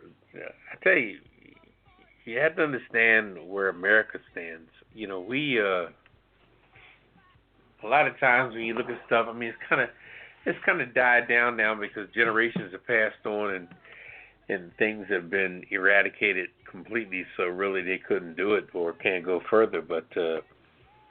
A lot of times, a lot of terrorist situations that started over in Europe or in the Middle Eastern countries, America kind of did their own damage in the beginning. You know what I mean? They shot their own self in the foot, just like they did right now. And you never know what happens when people grow up 10, 15 years later. Because kids growing up, you do stuff to kids, they don't go backwards. They grow forward. They grow up. And especially the kids in that concentration camp that are about maybe 8, 9 years old, and they know what's going on. 10 years from now, when they turn, they're not even 10 years. All of a sudden, they get released or get deported and go back to their country at about 16 years old. They hate America for life because America destroyed their childhood, and they don't realize that because now Trump is out of there and other presidents are in there, and maybe it's become a lot more cooled out in America now. But you got to put this whole same scenario 25, 30 years ago when something was done to another group of foreigners, and all of a sudden America came in and did some barbaric stuff.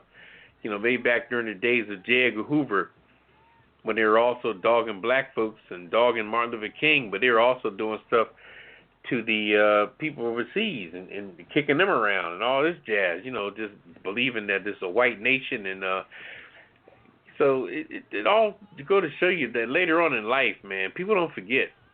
And these kids in these concentration camps, they're not going to forget when they turn 15, 16 years old. The next thing you know, they develop a little terrorist group, or they come to America, they get back to America on a visa, and now the same people that incarcerated them aren't there anymore. That's the sad part about it. The terrorist stuff comes in effect, and they get mad and come back years later. But the people that did them wrong are out of leadership, but they're still pissed off at America. Then you wonder, damn, why they acting like that? Why they develop a gang? Why they killing and raping people? Well, that same little kid, Alfonso, Genevera Gonzalez was a little guy you had detained when he was 5, 6 years old. And that's what he grew up to be. So you never know. Life goes on. And also I'm going to talk about the other thing you were saying, Redwine, with the whole Trump administration, how Trump is always talking about how people don't have this and don't have that. Just like when he talked about Puerto Rico when he was they wanted to be rescued from the hurricanes and all. He said, well, the place was a shithole before it happened, so what do they expect us to do? They expect us, I mean, why are you always, the insurance company is supposed to come and make things better. When somebody come in and fix you up or clean you up, or the Red Cross come and take you in from your house burning on fire, they're supposed to make things better for you. But then when the pandemic was going on, when they were talking about respirators and everything, Trump said, well, we sent a bunch of respirators. What are the respirators going out the back door? He's always talking with this ghetto-ass mentality. Like somebody's always stealing some shit. Like somebody's always doing some foul shit. Why should I help them when they're raggedy, poor asses before we met them? Why should we that? Why? That's a person with an unconscious, unpassionate thought process, period. Just like his, who was that lady who wrote the book? That was his niece or somebody? Yeah, that was his niece. His Mary. niece. Yeah, she said my uncle Donald was fucked up my whole life. I ain't making this shit up. And she knows, you know? She knows what's up. People are like, yeah, she's crazy. Yeah, she's a weirdo. She's an outcast. Outcast my ass, you know? Sometimes, you know, the family member knows the family member best. Don't be fooled by the hype, you know? So, and just seeing Trump do that situation where he talked about Puerto Rico, then he go to Puerto Rico and he's throwing paper towels around like he's doing people a favor. Yeah, the government brought 200 rolls of paper towels. He's throwing them in the crowd like he's doing motherfuckers a favor with a 69-cent roll of fucking paper towels. He's throwing around like he's. And then to say that the respirator, they must be stealing the masks. We sent hundreds of masks there. Now they got no more. Well, they're using them. How often you use a mask? Get contaminated, throw in the trash. You need more. Just keep your job as the president is to keep supplying shit. Don't talk like you're a mafia boss in Newark, New Jersey, or in Bergen County up north somewhere, up in Passaic or one of these little towns up north where these boys hang out, the Rat Pack, hang out in Hoboken and shit with Frank Sinatra and all the rest of them motherfuckers. You know, stop acting like you one of them corner boys up in Bergen County, North Jersey, Passaic or East Orange and all that. That's how he's talking. What do you want? That's how he's handling the presidency. Anybody that don't deserve ain't supposed to have. It's a mess. So take a good look at it, because, man, when I see all these people here talking about they voting for him, this one black lady, yeah, I'm voting because, I'm not a Trump fan, but I'm Republican. I'm like, your ass is dumb as hell, you know? I mean, it's just so many people, especially people of color that are voting for Trump. And the alibis they're using to do it. Then you got these celebrities, you know? People we talked about that are going in on Trump. That's because of tax purposes. These boys making big money. Ice Cube and all these different celebrities. These boys got millions of dollars. And when Trump get these tax cuts to the rich, they're the rich. Mm-hmm. They may be black and they be rappers, but they got $20 million in the bank. So if Trump say you ain't got to pay but $400,000 on your taxes, they go for it. And then they actually like them because of that. I mean, come on. Give me a break, you know? So who can you trust today? I'm going to leave that alone. None of them. All right. Yeah. Yeah. Lil Wayne was the last to get on board. Yeah. He was the most recent one. Yeah. Mm-hmm. And who gives a damn about this crazy ass? I'm putting him on the kissing list. Please. Who gives a damn about Lil Wayne? That little crazy motherfucker got 9,000 tattoos and 9,000 piercings and all kind of shit. You don't even know who he is. You take all that stuff off him, you wouldn't even recognize him. Yeah. Let's remove his tattoos and remove his piercings and all that. He'd be one of the ugliest little black children you ever want to see. Anyway. Speaking of Lil Wayne, let's talk about Hollywood and celebrity information. Ketel, you've got the entertainment update. You ready for it? Yeah. Yep. Come on, Papa.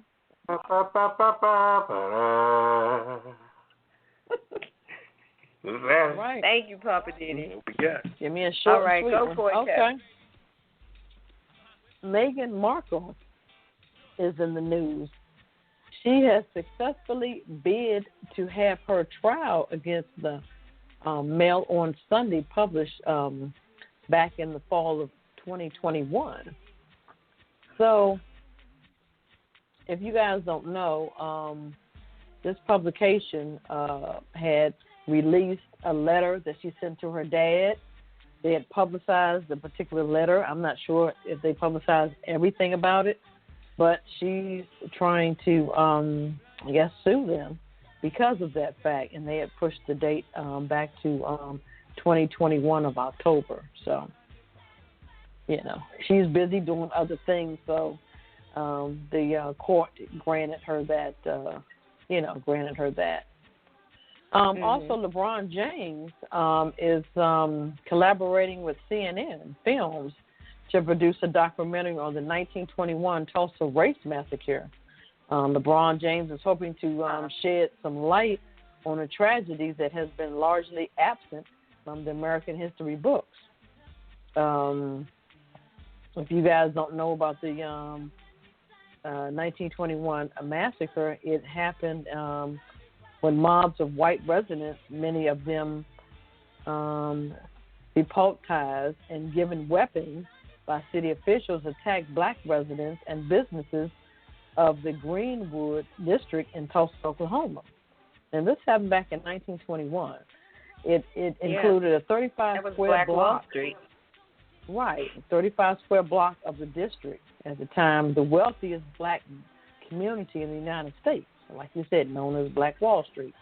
So just like we were talking about earlier about Philadelphia, how they did that. And so LeBron, he's trying to shed some light on it. Him and CNN, they're collaborating together to bring this movie, and it's called Dreamland, The Rise and Fall of Black Wall Street. So we're going to look for that. They're filming right now. So it's going to be some personal people talking about it. So it's like documentary type style. I guess that's how they're going to put it out. Okay. Also, Scarlett Johansson and Colin announced they secretly got married with the help of the Staten Island Ferry. Interesting. Okay, so I guess they got a group of folks and got on the Staten Island Ferry, went over there and got married. Colin Joe Joe put it out on from SNL? Yeah, Colin Joe from SNL? Yep. Oh, yep, okay. That's him. They had been dating for a while, and I guess they decided to go ahead and tie the knot. So they put it out on Instagram. It's a big ferry showing. And they said, we're thrilled to break the news that Scarlett Johansson and Colin Jost were married over the weekend in an intimate ceremony with their immediate family and loved ones. That's nice. Okay. He's pretty funny on SNL. I like him. Him and the other guy that do the news, the black guy. I can't remember his name. Michael Che. Right. Okay. But everybody knows Scarlett Johansson. She's done all the what are the movies? Poppa DD. She's done. What's the most popular one? I like that one when she had that little thing inside of her. That little. Yeah. Where she was carrying this little serum. Oh, yeah. Where she kept getting really smart or something, was controlling everything. Yes. Morgan Freeman was in there. Yes. That was good. Yes. I can't remember what it was called, but that was a good movie. I can't either. Yeah, but everybody knows Scarlett Johansson. Also, Gwen Stefani and Blake Shelton are officially engaged after 5 years of dating. They met on The Voice in 2015. They dated for 5 years, and come to find out that Gwen Stefani, she is Catholic, and she had to go get papers to an annulment papers before she could get married. So I guess that's why Blake took a while to, pop the question. I'm like, oh, really? Okay. Didn't know. So because she's Catholic, she filed for divorce from her ex-husband in 2015, and that's when her and Blake started talking. But she had to do annulment papers first, so interesting. Okay. Whatever works. I think she's older than kills too. me. Yeah, I think she is. I think about 10 or 12 years older, I believe. Yeah. If you guys watch The Masked Singer, reveals the identity of the lips.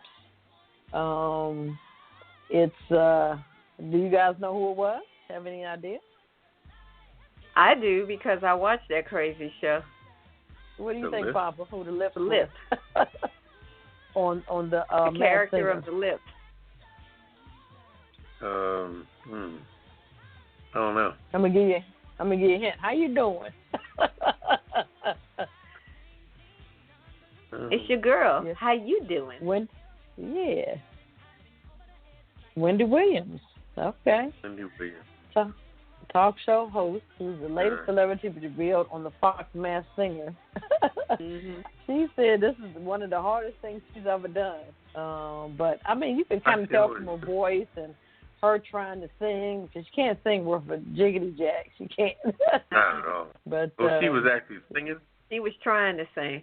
She was trying to. Yes, she was trying to. But she performed Native New Yorker. Yeah. So because she's originally a Native New Yorker. So. It was rough. Performed. Yeah, you have to check it out, Papa. It was funny. Didn't nobody know. Even her staff on her show didn't know that she was doing it. So that's what they do. Okay, and one last secret. Yeah, and one last note. It's a movie called Spell with Amari Hardwick and Loretta Devine. It kind of resembles Misery. A man crashes. He's going to visit his sick father, and he crashes his plane, and he ends up in this woman's attic. So she has to, nurse him back to health, and she's a crazy one. So we'll see how that goes. It's called Spell. I believe it's on a streaming service, and that's been the talk of the town all week. So Amari Hardwick and Loretta Devine, that's their latest film. It's called Spell. So check it out. That's my Hollywood wrap up. Okay. That sounds like the other movie where she hits that guy's feet. Yeah, that's what she said, like Misery. Misery. Yeah. Misery. Yeah, that movie was good. All right, that was a good one. Quote unquote black version. You're welcome. This is the black version. Yeah, this is Black Misery. Yeah. All right, well, Poppa DD, can you tell us about the Kiss It list? Oh, well, the Kiss It list, which is easy to fill these days. People that showed their butt over the last week or so. We put them on the list and put them on blast. And who are we going to put on there? Lil Wayne first. Yeah, definitely. We got Lil Wayne and Ice Cube. Ice Cube, yeah, definitely. And not to mention whatever other celebrities that are rich as hell and loving Trump's tax cuts. Yeah, jumping on his platinum plan as opposed to help black people. Yeah, you have a few people Redwine, don't you? I got a couple of them. Breonna Taylor, yeah. Yeah, I got the cyber criminals, all the cyber criminals that's holding people's data hostage. We got Attorney General Cameron down in Louisville. Who is Brett Hankerson? Was one of those cops or somebody's lawyer. And the cop, Jonathan. Okay, Jonathan Mattingly, the one who's suing Breonna Taylor's boyfriend. Right. He's on the Kiss It list. The billionaire who's playing Gilligan's Island, Bill Gross. And the python under the Mustang hood with his disrespectful self. He's on the Kiss It list. Homeland Security and DHS for still having those kids locked up in detention and you can't find their parents, so you say. Who else do we have? That's who I have on my list. Anybody else? Well, the usuals, Trump, Mnuchin, Barr. Oh, yeah. They're always on the list. I had somebody else, and I can't think of his name. It was some Republican who had put some really nasty, derogatory cartoons of Kamala Harris on his Facebook post, and then he took them down after people blasted his dumb butt. He had put some post out where Kamala Harris was looking like she was performing a sex act on something pertaining to Biden and all, just stuff like that. And he's been, asked to, I think he stepped down or something, but he kept making statements about how he was going to get his job back. What was this position? It's some Republican somewhere, and I should have written it down. I saw that article, and I didn't write it down.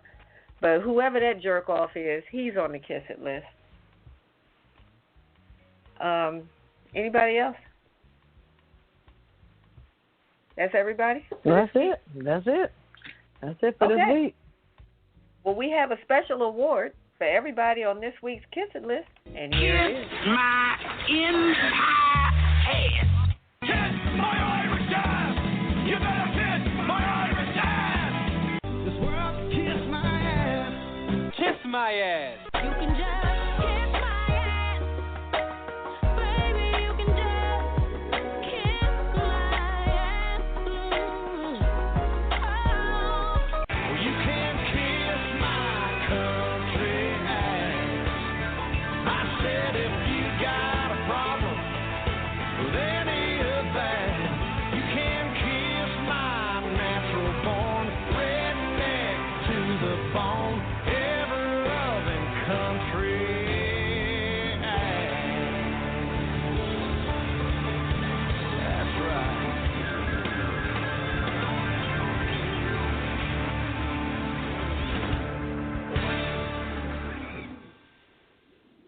All right, welcome back to the Pajama Party. I'm one of your hosts, Poppa DD. I'm here with Ketel Hello. and Redwine. Bonsoir, darling. Bonsoir. It's time for the last word, because we've done what we came to do tonight.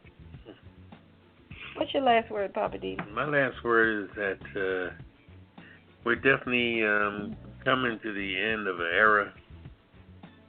If you look up at 2020, it's a rough year with everything that goes along with it. But it's about to, with daylight saving time tomorrow night, going to affect. We're going into the fall of it, the winter basically of it, and coming into the holiday months and things like that. As we know, November and December flies by like a bolt of lightning. And this weekend, come Monday morning, and when we step into the first of the month, or that's the second of the month. But it's going to be a whole new phase, weather-wise, time-wise, the whole situation. So just be careful, keep it moving, because 2020 is over for all intents and purposes, and hopefully we can get through this election safely. But until we talk next week, Friday, we'll see what happens, but it's going to be a rough week, so be careful. Be careful. Make your own curfew. Get off the streets, especially Tuesday night. Don't even walk the streets, because it's going to be some fools out there. All I got. Okay. My last word, this is Redwine, and my last word is, if you haven't already made a plan to vote, please get out and vote. Every vote counts. It's important. Your voice is important. And this election is important, not just the presidential, but all the way down the ticket. So please make sure that you do what you need to do to get your vote in and get it counted and be heard. And be careful, like Poppa DD said. The COVID numbers, for whatever reason, are spiking again. Please protect yourself, protect each other, and be safe. That's my last word. Over to you, Cal. My last word is, I just want to take you guys back 20 years ago.